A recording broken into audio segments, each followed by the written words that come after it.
কই মাছ দেখলেই ছোটবেলার একটা গল্প আমার খুব মনে পড়ে। গল্পটা আপনাদের সাথে শেয়ার করি একটু। আসসালামু আলাইকুম, সবাই কেমন আছেন?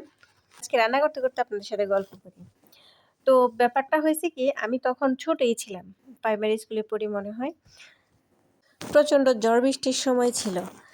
বৈশাখ মাসের সময়টাতেই মাঝামাঝি এরকমই। তখন আমেরও সিজন ছিল।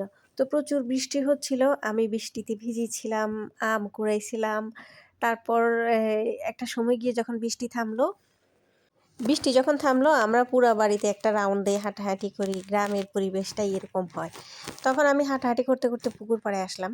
তখন মানে এই পর্যন্ত এখনো কেউ পুকুরে আসে নাই বৃষ্টিটা নামার পরে। আসার পর আমি তো পুরা অবাক হয়ে গেছি যে আমাদের যে পুকুরের ঘাট ছিল সেইখানে মানে পুকুর থেকে এত বেশি কই উপরে উঠে আসছে। ওই যে বৃষ্টি হয়েছিল, বজ্রপাত হয়েছিল ওই সময়টা, উজানি কইগুলা সব উপরে উঠে আসছে।